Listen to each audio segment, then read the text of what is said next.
இந்தியாவில் தொழில்நுட்பம் வளர்ந்துக்கிட்டே இருக்கு. நிலாவில் பெரும் ஆராய்ச்சிகள் நடக்குது. கூடிய விரைவில் வல்லரசு நாடா கூட ஆயிடும் அப்படின்னு இந்தியாவின் ஏறுமுகத்தை பற்றியே நாம பேசிக்கிட்டு இருக்கோம். ஆனா இன்னும் பல மாநிலங்கள்ல பழங்குடி மலைவாழ் மக்கள் மத்தியில சில பழமையான விசித்திரமான சடங்கு முறை தொடர்ந்து பின்பற்றப்பட்டு தான் வருது. பழமைகளை பின்பற்ற வேண்டியது அவசியம்தான். ஆனா அறிவியல் வளர்ந்த பிறகும் கண்மூடித்தனமா வெறுமனே காரண காரியமே இல்லாம சில மோசமான சடங்குகளை பின்பற்றுறது தான் நாம திருத்திக்கணும்.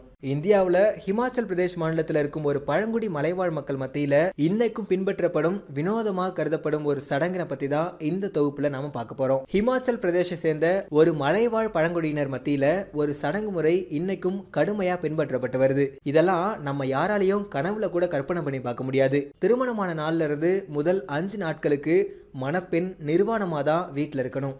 இது வரைக்கும் நமக்கு தெரிஞ்சதுல படிச்சதுல மிக மோசமா வினோதமான சடங்கா இது இருக்கு. ரொம்ப நீண்ட காலமாவே இந்த சடங்கு முறையை ஹிமாச்சல் பிரதேசத்தை சேர்ந்த அந்த மலைவாழ் பழங்குடியினர் பின்பற்றிக்கிட்டு இருக்காங்க. ஹிமாச்சல் பிரதேசத்துல இந்த சடங்கை பின்பற்றி வரும் அந்த பழங்குடியினர் ஒரு குக்கிராமத்துல வசித்து வராங்க.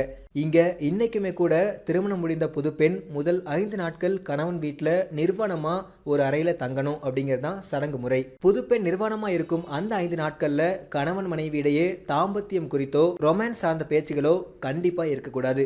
இவ்வளோ ஏன், அந்த 5 நாட்கள்ல புதுமண தம்பதியினர் உடல் ரீதியான உறவுலையோ ஒருவர் தொட்டு கூட பேசவோ கூடாது அப்படின்ற மாதிரியும் அந்த சடங்கு பின்பற்றப்படுது. ஹிமாச்சல் பிரதேசத்தோட அந்த குக்கிராமத்தில் வசித்து வரும் மலைவாழ் பழங்குடி மக்கள் இந்த சடங்கின் மீது நம்பிக்கை வச்சிருக்காங்க.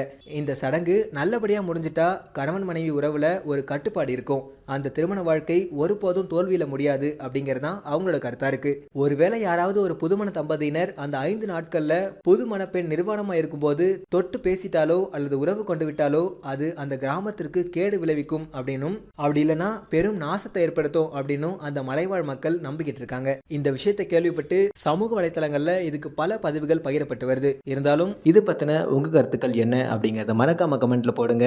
இதை மாதிரி மேலும் பல விஷயங்களை உடனுக்குடன் தெரிஞ்சுக்கணும் அப்படின்னு நினைச்சீங்கன்னா மறக்காம ஃப்ரூட் மிக்சர் சேனலுக்கு சப்ஸ்கிரைப் பண்ணுங்க.